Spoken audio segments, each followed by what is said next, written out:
You are on air, everyone, and I am your host, Ryan Ayers. Yesterday marked the end of an era in Team USA men's basketball when Carmelo Anthony announced after the victory over Serbia in the gold medal game that he will no longer be playing in the Olympics for the United States. He leaves as the all-time leading scorer in Olympic basketball. You know what? He's 32 years old right now, 4 years out. In Tokyo, he'd be 36. It's a good time for him to move on.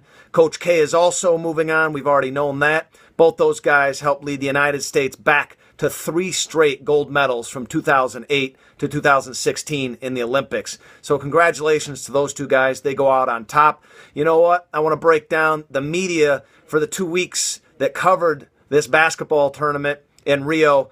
Really kind of struck fear in most USA basketball fans. We all thought, because of what they were talking about, that the United States was going to fall apart again like they did in Athens in 2004 and not even medal. But you look back, some of those games in pool play, they were never going to be losses. 3-point games, I get it. But when the quarterfinals started, this team got it together and they meant business. They blew out Argentina. And from that point on, it was basically over. You look at this team. Could it have been constructed better? Yes. I called it. And no disrespect to these guys, greatest athletes on earth still. The B-plus team, not the A-plus team.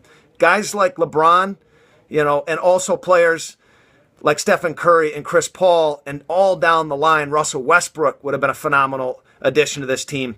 Those guys didn't want to play. They either were resting or they just had injuries throughout the season last year that they wanted to just get back 100% from, kind of like Steph Curry, and focus on next basketball season. So Jerry Colangelo didn't have a whole lot he could do with this basketball team and constructing it.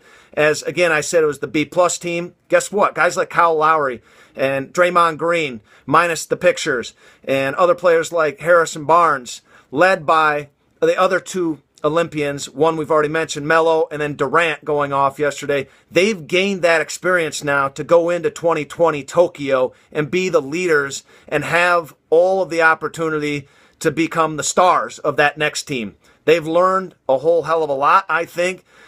They accomplished so much. The doubters were there, but they pretty much blocked it all out and put together one heck of a run. Klay Thompson was in that mix as well. He had some up and down shooting performances. But when it comes down to it, they won gold for a third straight time. And that's all that matters when it comes to USA basketball from here on out. And with that, I want to let you know you've just been on air, and I am Ryan Ayers.